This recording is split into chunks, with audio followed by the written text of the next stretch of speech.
Okay,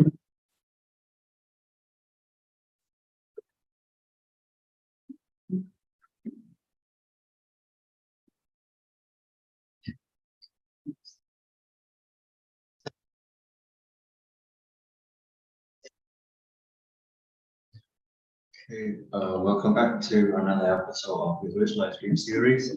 And yeah, today we're gonna have a look into a very familiar aspect of life. So without this thing, we cannot survive. So what we're gonna talk about today would be about cooking. So in this live stream today, we're gonna demonstrate, not really demonstrate, but introduce some certain, let's say some certain method of cooking, as well as which pointing out which are the health benefits that each cooking method will bring to you. We're going to introduce also the, let's say, the name of the meals we have in a day. And after all, what we're going to cover also will be the table of vocabulary about the cooking tools, or the, let's say, I would call the kitchen tools. So those are the things that you see in your kitchen every day, but somehow you don't know the name. So we're gonna help you with that, finding new words. All right, so cooking, pretty interesting, let's say, pretty interesting topic, because, well, cooking is pretty, let's say, fun. And yeah, if you can cook for yourself, you can grant, let's say, a very balanced or a very nutritious diet. So yeah, cooking would be somebody's hobby, but cooking can be somebody's nightmare also. So it depends on the target, or the people, the type of people we are talking about. All right. So yeah, first question posing the problem I've just said.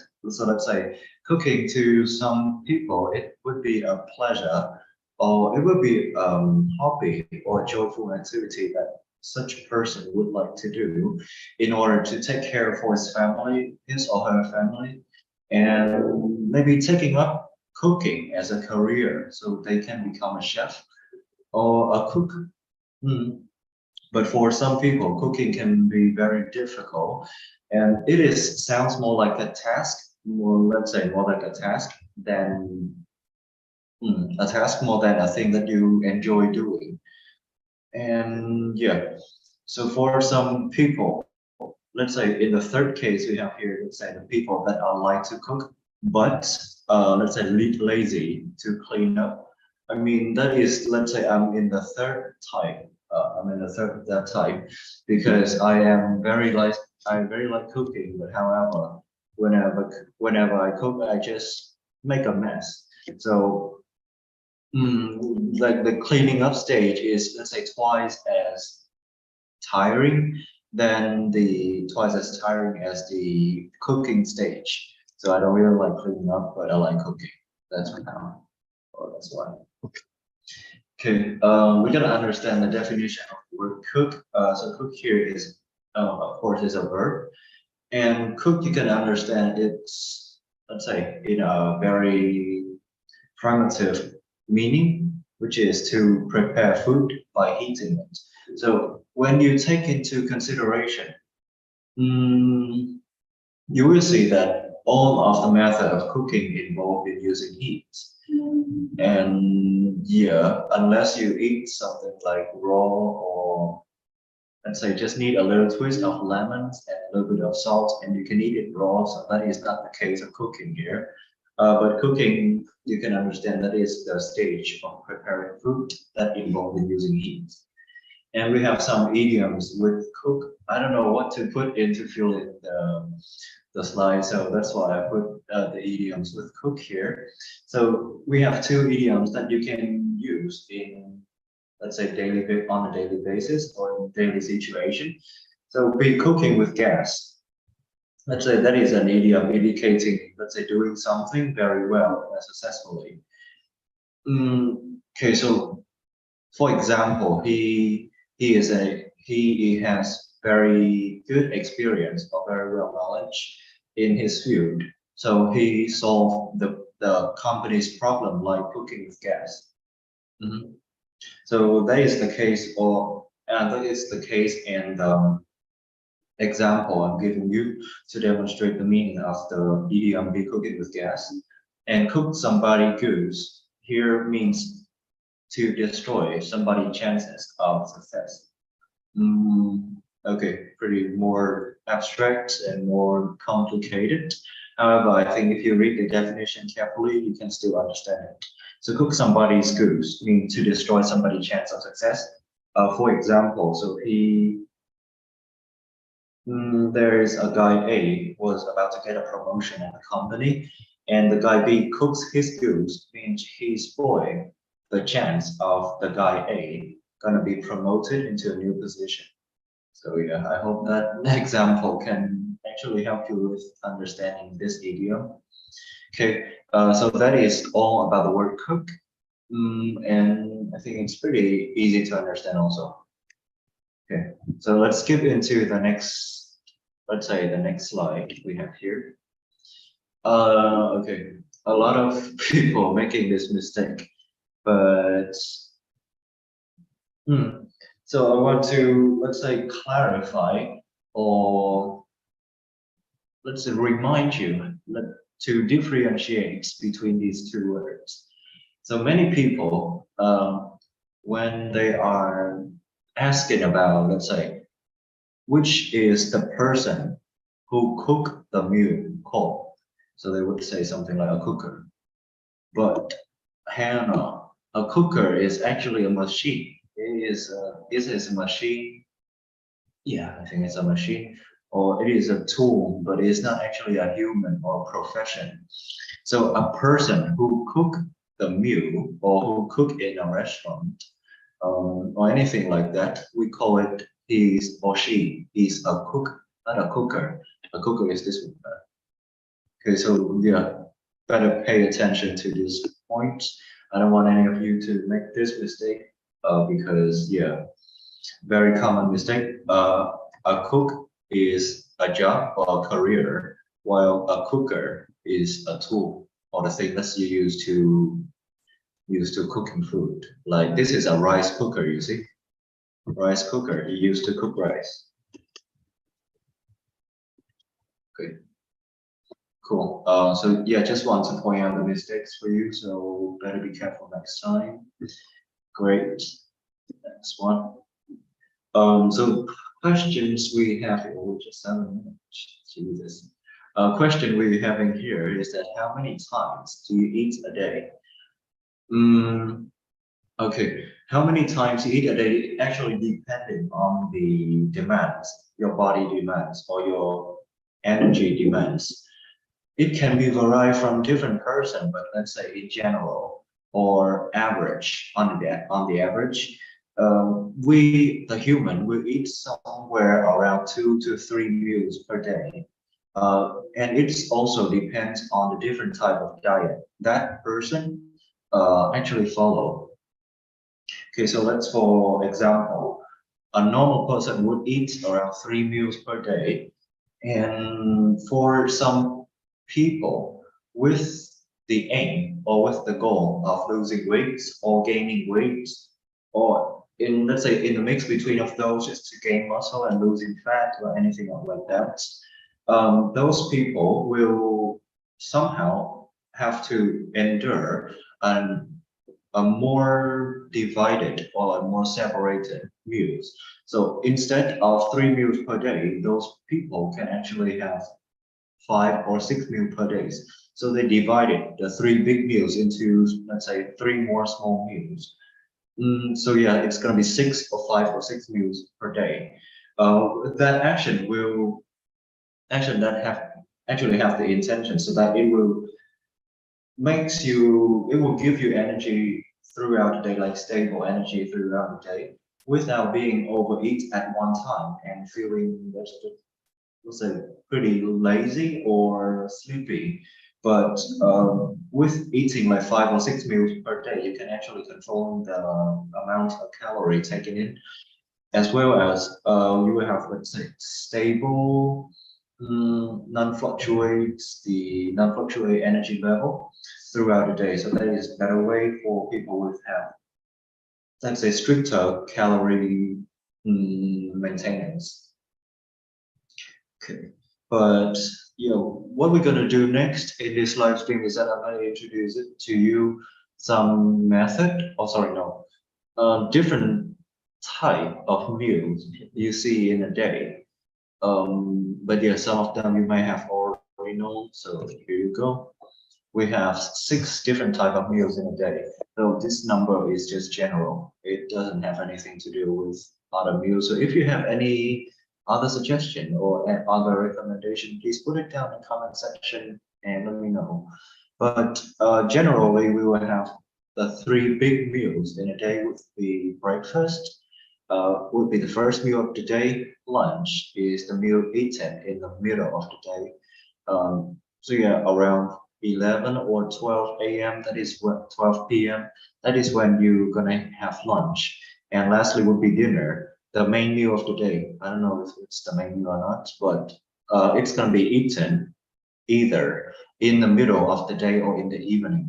So most of Vietnamese household of it, most of Vietnamese family will have dinner around 7 or 8 p.m. So that actually the thing that occur in the evening rather than in the middle of the day, because in the middle of the day we will have lunch. Okay, talking about lunch, so let's say for students like me or people, well, okay, I'm just talking students. Okay, maybe people also. So in general, if people eats, if people doesn't eat breakfast, but he or she will eat a meal around, let's say 9 or no, okay, 9 or 10 a.m. So that meal gonna be called a brunch. You see, and that is the 6 words on the screen, the brunch. So the brunch is a combination of breakfast and lunch. So most of the office worker or the student these days doesn't have time, a lot of time to cook dinner in the morning. Oh, sorry, cook breakfast in the morning. So what they're gonna do is that they will try to have brunch at, let's say, their break at work or at school. So brunch is the meal, let's say, between breakfast and lunch. So if you skip breakfast, you will eat brunch, and maybe you can eat brunch for lunch also. So you will have, let's say, 2 meals that day only. So brunch and dinner. Okay. And yet, talking about having constant energy level in your body, that is when the snack come into use, because a snack would be understand a small meal or amount of food usually eaten in a hurry. So a snack would be very useful between, let's say, your break from studying or break from work. So during that time, trying to have a snack in order to intake a little bit more calorie or a little bit more energy in order to work until your next break, which be maybe the lunch break or the let's say the dinner. Okay, so snack or would be something between the meals.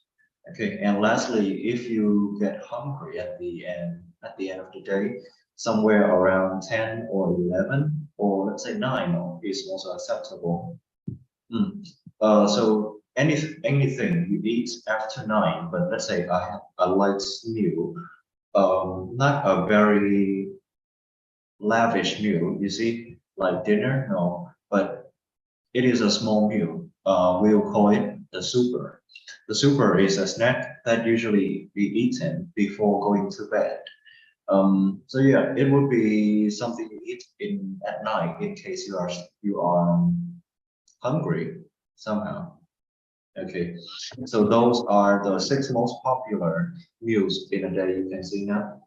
But if you have any more special or any different type of dividing meals in a day, you can comment in the comment section. Let me know.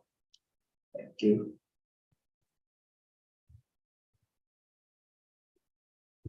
Okay, the next one would be the food pyramid.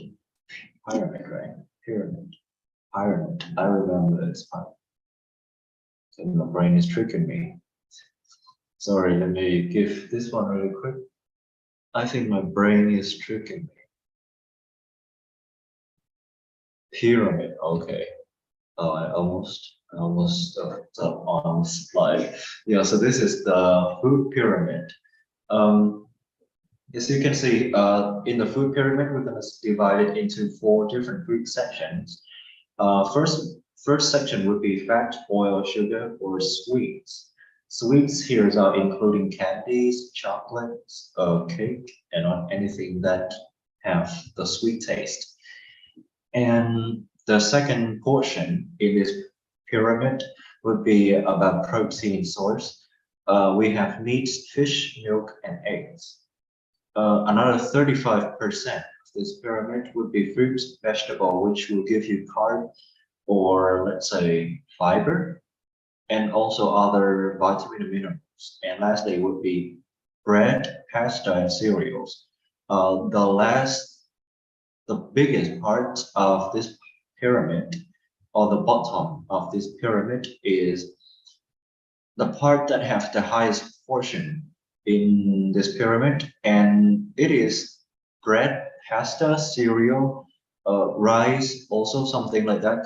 So those things will give you a substance in your body that called carb or carbohydrates. That it would be the main source of all your energy you use in a day in order to activate, in order to be active, or carrying on during the day. So we have listed, let's say, 6 most common type of nutrients you see. Firstly, we're gonna talk about, let's say, the essential, why you need it, why you need the substance for your life. Okay, so first, we could mention protein. Protein heavy is, let's say, provide the building blocks in the body, and not just used only for muscle. Every cell, from the bones to skin to hair, contains protein. And yeah, you can understand that 16% of the average person body weight is from protein. And protein is used primarily for growth, health, and body maintenance. So all your hormones, antibodies, and other important substances are composed of protein. And protein is not used to fuel the body unless necessary. So in this case, I want to explain this sentence like protein is not used to fuel the body unless necessary. This case will apply for a very common mistake that people use nowadays. So people want to lose weight really fast, right? Want to lose weight like drastically, losing weight 5 kilograms in a month, or like 4 kilograms in 2 weeks. Any of those goals will lead to anorexia.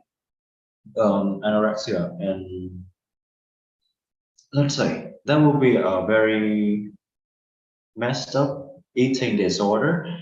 But when you doesn't have anything in your body, so let's say in this case would be the carb or carbohydrate I told you about, the main source of energy for your body to work.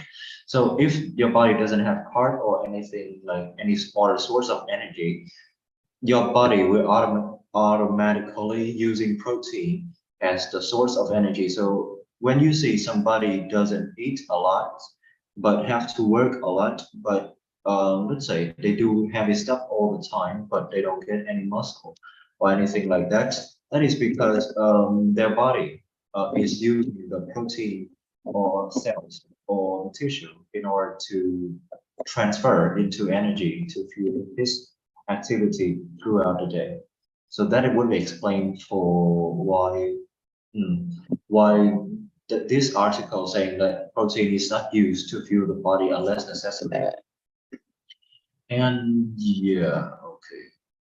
I think that is all you need to know about protein. Coming to fat.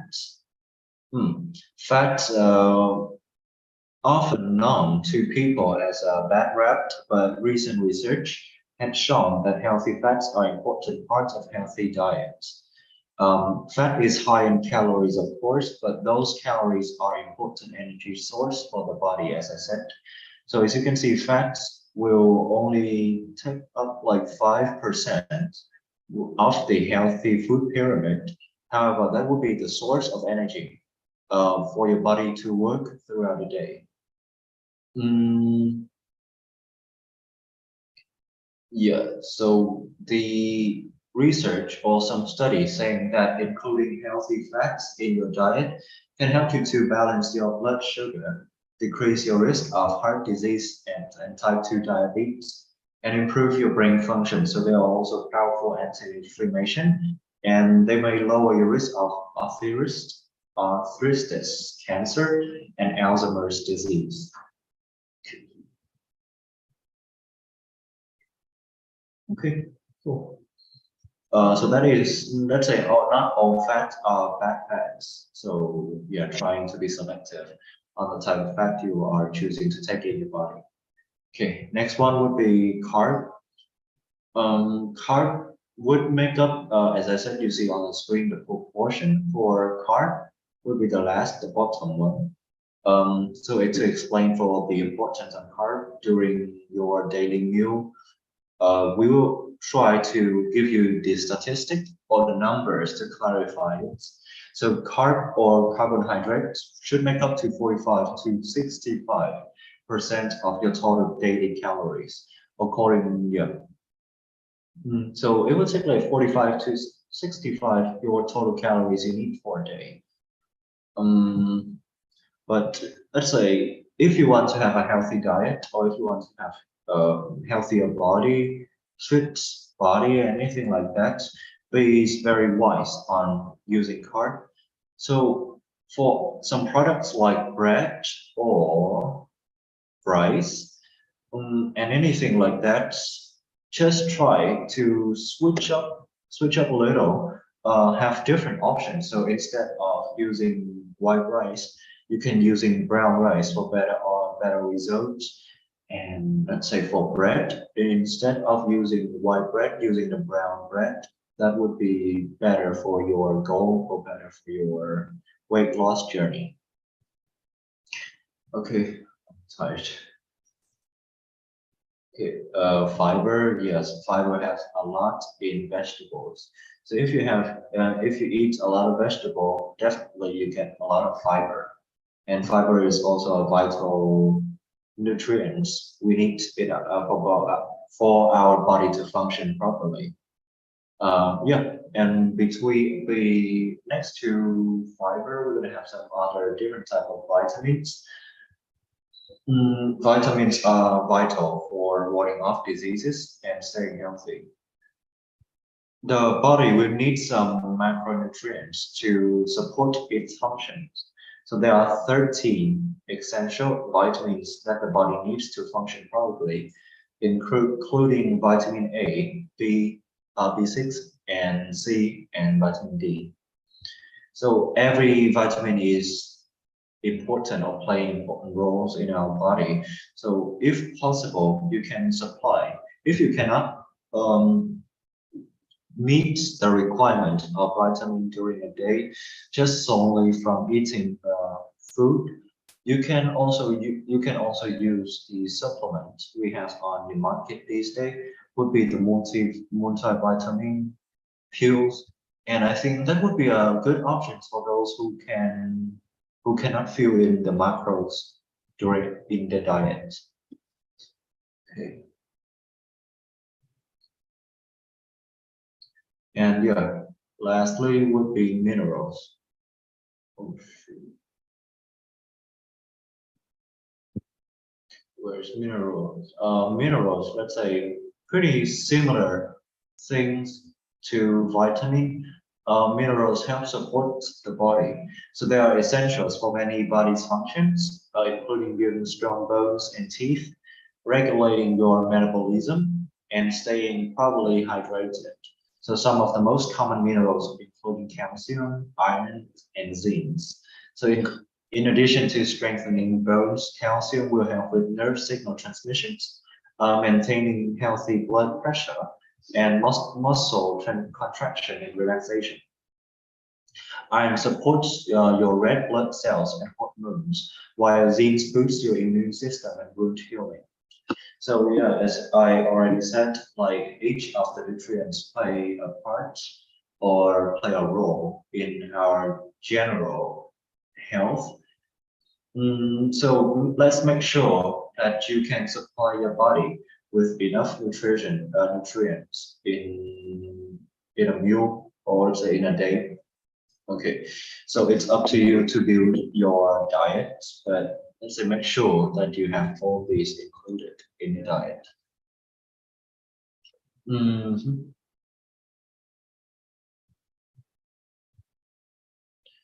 Okay, we're gonna have some thing to talk about diet also. What we're gonna talk about here would be a balanced diet. So you already know that, let's say there was a time on Facebook. I don't think that time TikTok has appeared, but there is a time on Facebook people say something like healthy and balanced. So this is what we're gonna talk about, exactly what we're gonna talk about today, healthy and balanced. Specifically, we're gonna talk about a balanced diet. In order to talk about this aspect, we will learn why a balanced diet is important to your body. So I also attached some of the text on the screen, so if you cannot hear, you can read it. So a balanced diet supplies the nutrients your body needs to work effectively. Without balanced nutrition, your body is more prone to disease, infection, fatigue, and low performance. For the children, so for the first part, you see that is for the adults, but for the children who don't get enough healthy food, may face growth and developmental problems, poor academic performance, and frequent infections. The children can also develop unhealthy eating habits that may persist into adulthood. And without exercise, they also have a higher risk of obesity and various diseases that make up, let's say, metabolic syndrome, such as type 2 diabetes and high blood pressure. You see, that is why people always emphasizing on the, let's say, a healthy diet, because if you don't have a healthy diet, you will have a lot of consequences later. So yeah, always be pay attention for your diet. The image I attached in this slide would be the image of the table where showing the requirement of calorie a person need for different target and different ages.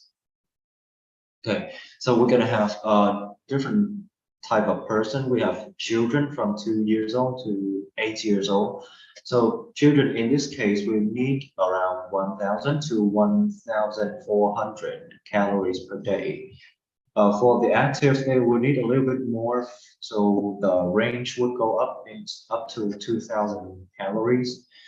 For say an active male, a number or the amount of calorie needs per day for an active male will be 2,800 calories or let's say 3,200 calories. And for an active female would be around 2,400 calories. So let's say for a more general example, or a more general instance, we're going to call them the active people. So the active people would need, let's say, 2,000 or 1,300 calories per day. All right. So yeah, it's actually depends mostly on your age as well as the activity you do. Okay, but nowadays there are different types of application you see on your phone that will help you to that actually can help you to tracking your calories intake during the day. So I think that would be very helpful if you want to have a more precise or a more accurate number of calorie intake and calorie uses in a day in order to achieve your weight loss or your weight gain journey. Okay, good. So a question we have here would be, does cooking take a lot of time? Personally, I don't think that cooking will take that much of time. It would, for me, talking for me, so cooking would take around 1 hour every day for me because I eat pretty simple and I have the tool in order to make cooking easier. So personally, I don't think that cooking is take a lot of time. But for some family or for some people, that they would see cooking as um, a time-consuming activity because they would cook something very delicate or very extraordinary. But yeah, actually, that is they're passionate in cooking, so we don't blame you for that. However, it depends on different type of cooking you have. So if you just cook like 1 or 2 dishes per meal, I think it would be not that long. But if you cook like 5 different dishes for a meal, that would be a whole new different problem. So cooking doesn't take that much of time unless you put in a lot of details and stuff.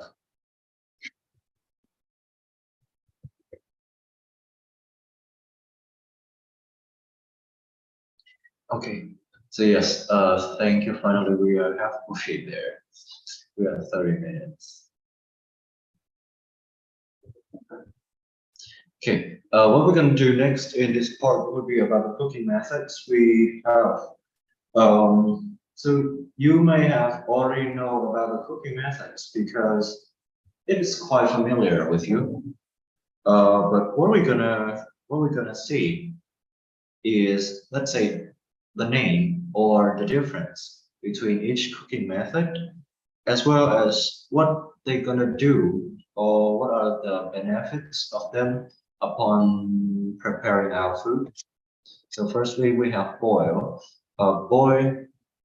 Okay, boil, not boil.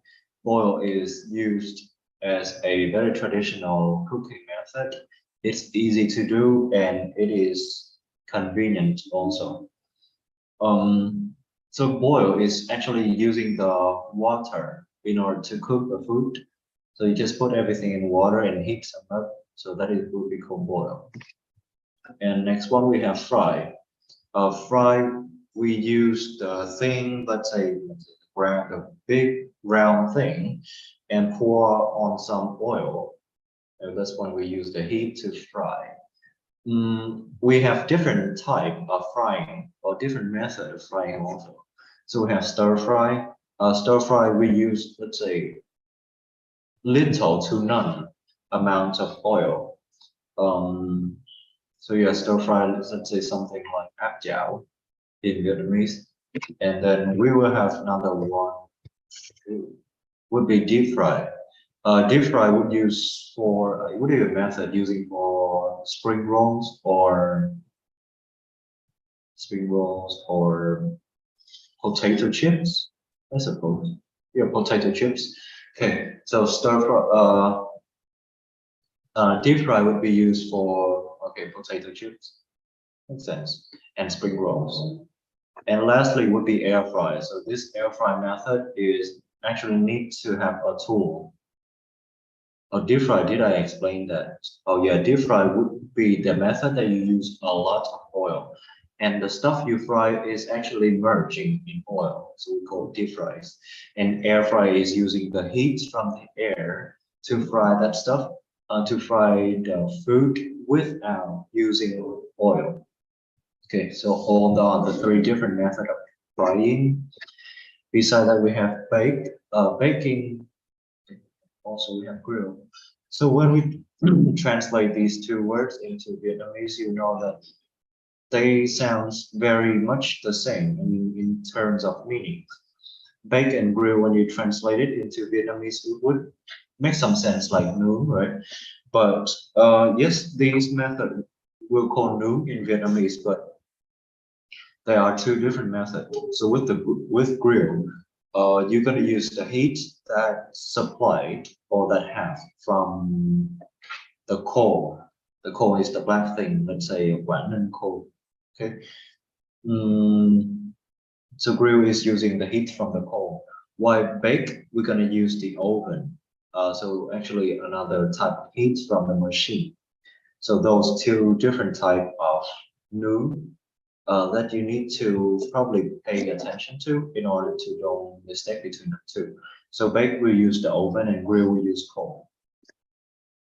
And lastly, we have a different method using water, but in this case, it's not the same as boil, because with boil, you can just merge the things you want to cook into water. But for steam, what you're gonna do is that you're gonna put the things you want to cook apart or above the water level. So in this case, the what makes the food from, let's say, that's what cook the food is the evaporate from the water that turns into air by the action of heat. So if the food gonna be cooked through evaporate, and steaming is one of the healthiest method of cooking, which will be explained later in the next slide. So as you can see, 5 different cooking methods, but there are 1,000 more. So we're going to introduce a little bit more for you, a little bit more cooking method, so that you will know which we are going to talk about.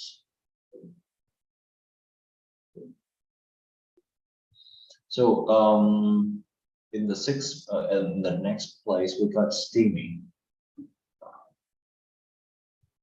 So with steaming, I think you,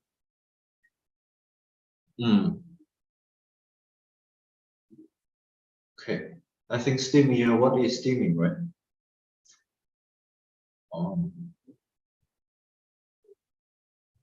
Okay. I don't know if there is anything. Okay, so steaming, I just explained in the previous slide, so probably I'm gonna skip it. But steaming is a very good cooking method, as I mentioned, because it will help to preserve the nutrients we have in the food, because that would make the contrast to the method of boiling. Because when you boil, although this is a fat-free cooking method, nutrients such as vitamin C and folates are lost in water. So using less water will help to preserve the vitamins and, let's say, minerals in your vegetables. But steaming is a healthy and simple options. So the nutrition and color, as well as the texture of fresh vegetables are better preserved, as the food is not in contact with water.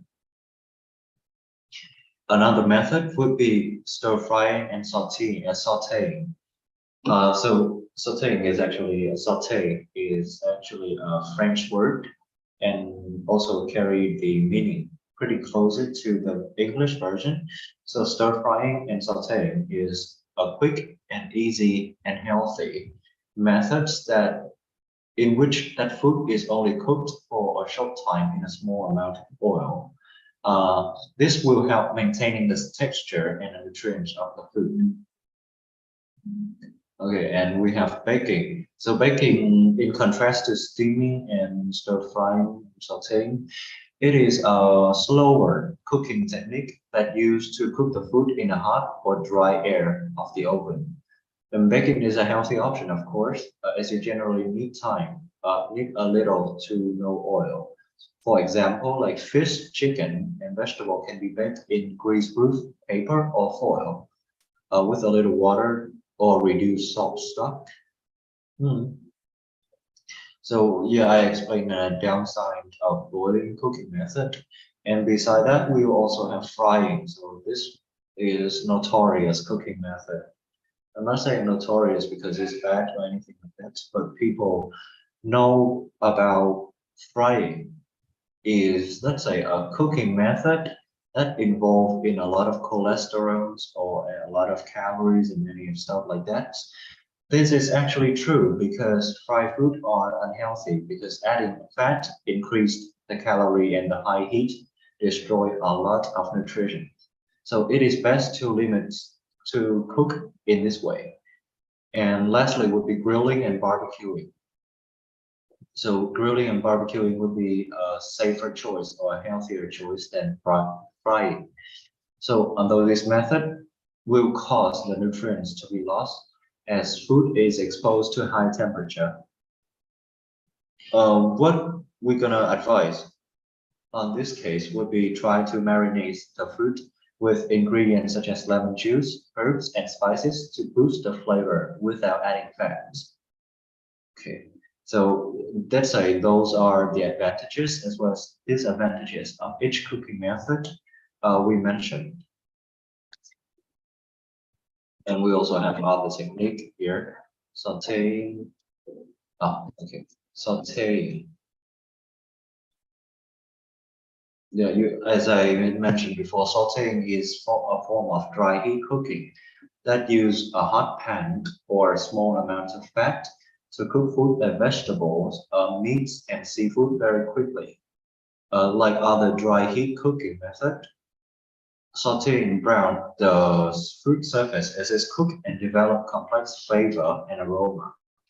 So you can understand the method of sauteing is, let's say, something like món xào in Vietnamese. Okay. And yeah, when it comes to sauteing, I think it wouldn't be too difficult in order to cook it or to proceed it. Okay. And yeah, next method we have here would be pricing.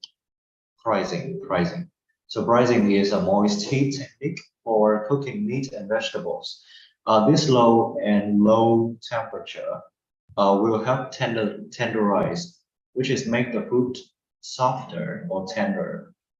To help tenderize tough cuts of the meat as well as root vegetables, green legumes, and are starting points of making.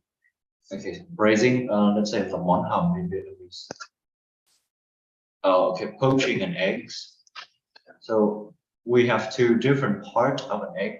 We have the yolk. The yolk, which is the yellow part of the eggs, and the egg white is the white part, of course. So poaching an egg is a technique that you use to make the eggs, which is soft on the egg white, but still, let's say I don't know how to explain it, but still maintaining the liquidity of the yolk. I hope I make some sense with that sentence. Yeah, so still preserving the liquidity of the yolk. So that is how we used to poach an egg.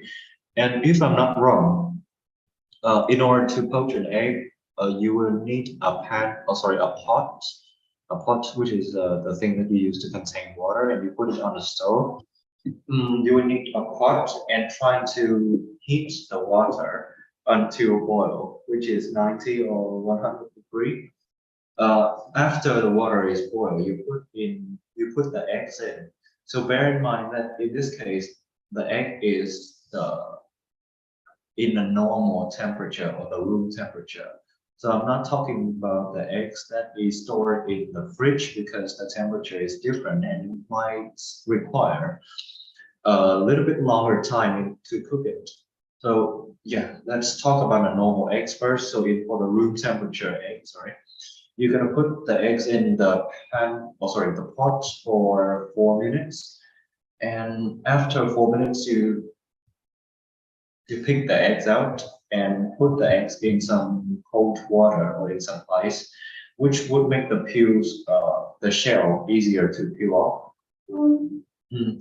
And I'm pretty sure with that time, like 4 minutes, you will definitely have a very good poaching eggs. However, with those people who store the eggs in the fridge or in the refrigerator, the time would be a little bit longer. So I would recommend around 5 minutes or 5 minutes, 5.5 minutes. So that would be optimal for cooking a cold egg, poaching an eggs.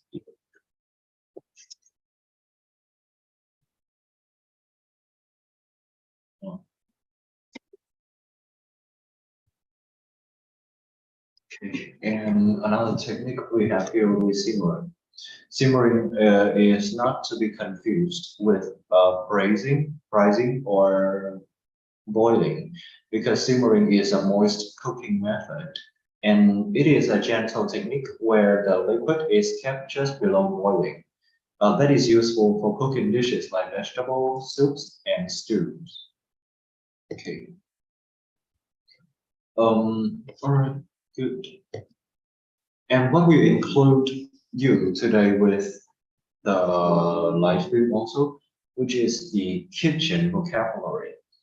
Here are 14 different types of vocabulary that including the things that you might see in your kitchen, but you don't know what is it called in English, or what is the name, how do we actually properly call it in English.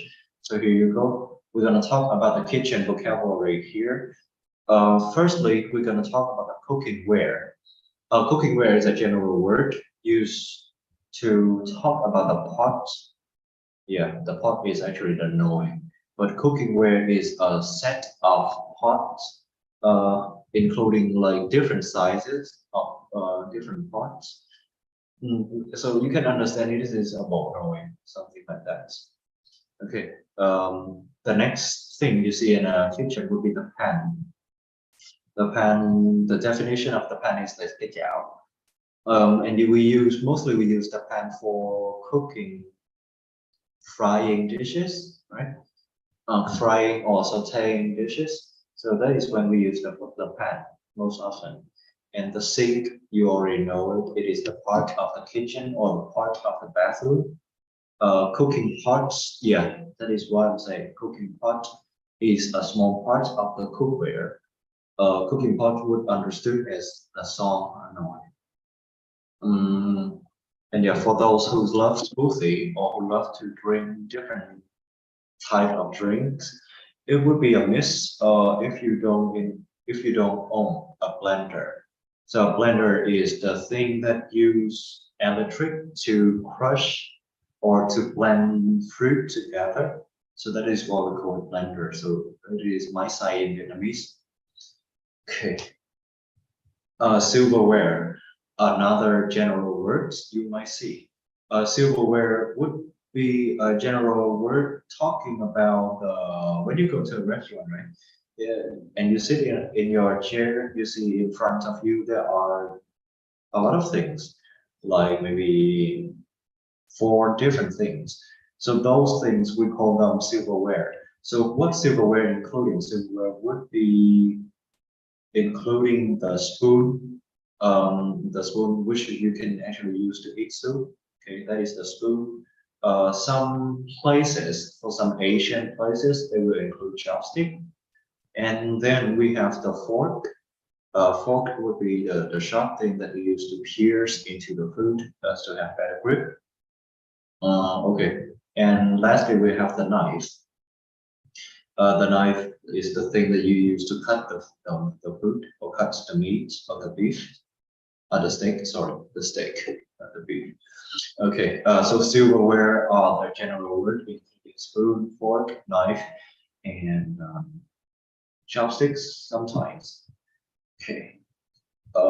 Next one, if you want to keep your water keep your water warm or hot in a long period of time, this is when the kettle come into practical, because a kettle would be the thing that used to heat the water as well as preserving or storing the heat of the water.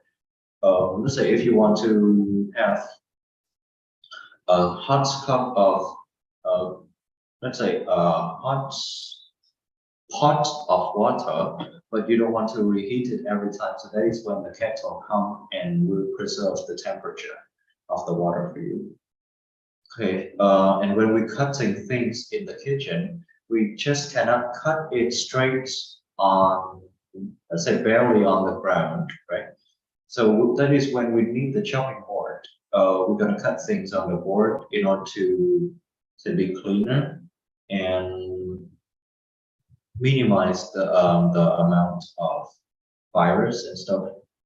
Okay. Chopping board, refrigerator or fridge is the thing that the let's say the type of wardrobe that you use to store food, and it's actually cold there. So that is why we call it a fridge or refrigerator. Stove is a type of box that you use to cook, let's say bake something, bake a cake or bake a chicken, roast a chicken. So that is what we use the stove for. And lastly will be a dishwasher. You can understand it, but just listen to the name. Dishwasher is used to wash the dish, and that's it. That is every man's dream in their family's chores is to have a dishwasher. So yeah, many people say that if the wife cooking, do the cooking, so the man or the husband will do the dishwashing. So dishwasher is the game changer, or let's say the plot twist for the role of the man in family's chores. But I'm just saying, I'm just joking. Okay. And yeah, also we come to the last part of the live stream. Would be where to get the best cooking recipe. So the best cooking recipe, I think there are many different sources of cooking recipe as well as cooking tutorial you see on social media these days. You can search for, let's say, what you need to do if you want to have a lot of results for your search upon the cooking cooking recipe. Cooking recipe is that you try to convert the name of the dish you want to cook into English, and let's say yeah, unless for some traditional food, I cannot guarantee this. But if you want to cook some popular food that everybody know how to cook, and you want to search for a variety of recipe, variety of options, you try to search in English. And you definitely gonna find a suitable cooking method for you. So you can look it up on the internet everywhere. I mean, I know, let's say Healthline. I think healthline.com has a very good cooking recipe section on their fan page. And yeah, Healthline is a page that mostly talk about healthy living and all those stuff. So the recipe here, I think it would be reliable or practical to us. So you can check out if you want to have more deeper look or have more discovery upon this field of cooking. But beside that, we can also search on YouTube for the name of the food you want to cook or the name of the dish you want to cook, and for sure you're gonna find out a lot of results or a lot of different cooking method or cooking recipe for the dish you're preparing, and you can choose from that and try to make your own recipe later. So that is, let's say, what you can do to get the best cooking recipe. So I mean, just find something and try to develop your own cooking recipe. So that would be the best cooking recipe. It would have the base, and it would have some development or enhancement in order to suit your taste. So that would be the best cooking recipe I can recommend to you. Okay, and also if you have any other suggestion, please put it in comment section, although you never do. But once again, thank you very much um, for following until now. But I forgot that we have the last part would be the dining etiquette. Um, dining etiquette. I'm just gonna talk, let's say, a very quick or very overview, an overview about dining etiquette, because if we go into detail of this part, it will be very lengthy. Dining etiquette is a set of rules that need to be followed upon the dining behavior or dining manners. So here are some dining etiquettes that a person should follow. The host should always lead and never pull down someone's chairs for them. Yeah, this may sound a little bit strange, but it is okay to hold open a door for your guests, but you shouldn't pull someone's chairs out for them regardless of gender. It is not appropriate or necessary for a business setting. So yeah, I'm talking about business and stuff like you meeting up with your clients, you meeting up with your boss, anything like that. So here is when this dining etiquettes applied for. And consider your guests when selecting food options. Dress appropriately for the occasion, of course, and know the utensils, proper location utensils, let's say, are the silverware that I mentioned. So utensil is the UK word or the British English, but the silverware is the US, the American English. So up to you whichever word you prefer to use. So you can remember that the utensil order on the table will be the fork will be on the left side, and the knife and the spoon will be on the right side. Okay.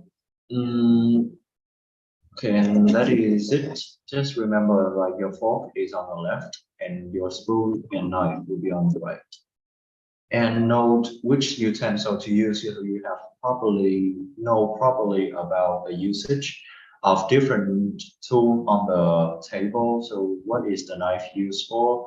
What is the fork and the spoon used for, and all the stuff like that.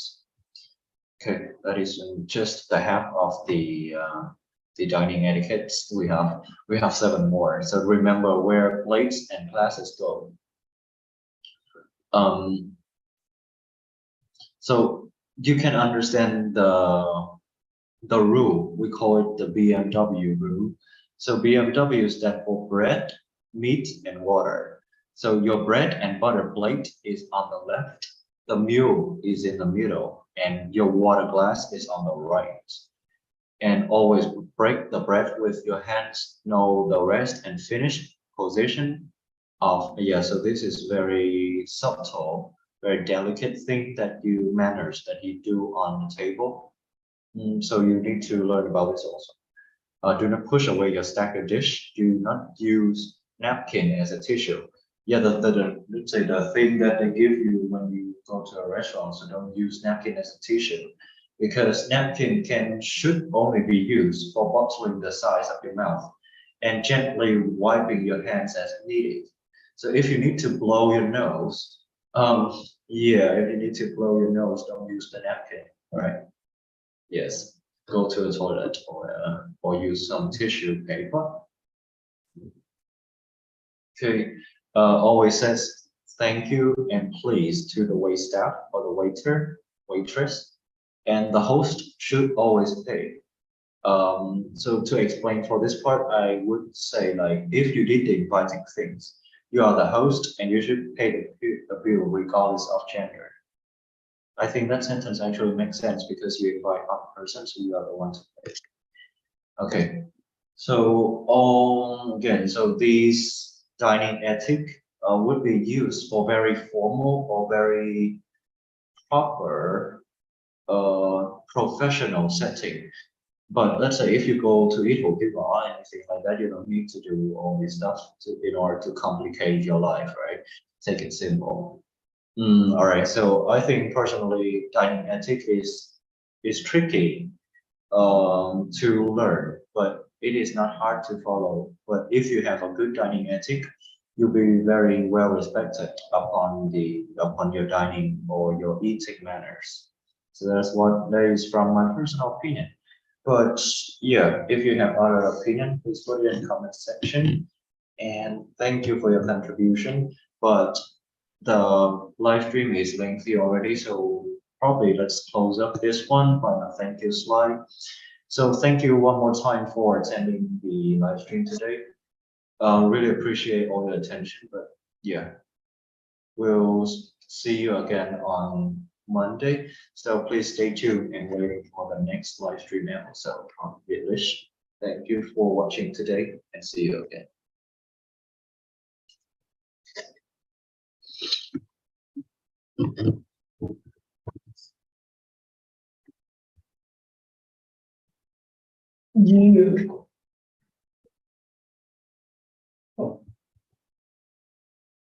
Yeah.